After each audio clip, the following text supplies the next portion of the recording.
ঘটনাটো মানে নিজৰ মানে ধান মৰণা মাৰিছিলে তাতে মানে গৈ থাকোঁতে মানে ট্ৰেক্টৰৰ মানে জ্বালাটো এই মেচিনটো পাল্টি হৈ কিনি চিপি দিলে তাৰপৰা চিপি কিনি মানে আমি এনেকা 5 ছেকেণ্ড মানে এনেকা হৈছে মানে চবেই আহি কিনি মানে জ্বালাটো উঠালে তেতিয়াহে তেখেতক মানে আমি উদ্ধাৰ কৰিব পাৰিলোঁ আৰু সঞ্জীৱ ব্ৰহ্ম আছিলে সাংবাদিক আছিলে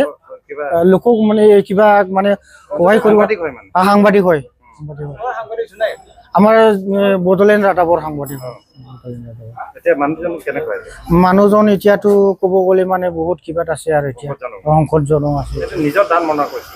হয় দাদা এইটো যেটো আপোনাৰ ধানৰ মেচিনটো কিবা হৈছে মৰণা কৰা মেচিনটো মৰণা মেচিন এইটো বস্তুটো কি হৈছিল দাদা কেনেকা হৈছে ট্ৰেক্টৰৰ ডালাটো গিৰি গৈছে না মেচিনটো পাল্টি গৈছে মেচিনটো এইটো মৰণা কৰা মেচিনটো পাল্টি গৈছে তাত একজন দুইজন তিনজন চাৰিজন পাঁচজন আছিলে পাঁচজন উদ্ধাৰ হৈ গ'ল আহত হৈ গ'ল চবতকৈ একেটি বেছি হৈ গ'ল নিজৰ ধানটো মৰণা বেছি হৈ গ'ল মানে তেতিয়া মৰণা কৰিবলৈ পথাৰলৈ লৈ গৈ আছিলে মানে তেতিয়া যাওঁতে মানে এনেকা হৈ গ'ল চিকিৎসা এতিয়া এইটো আমাৰ জন মেডিকেলত হস্পিটেলত এতিয়া চলি আছে বৰ্তমান বাকী কেইজন ইয়াত দুইজন আহিছে বাকী কেইজন আহি আছে এতিয়া বৰ্তমান আহি পোৱা নাই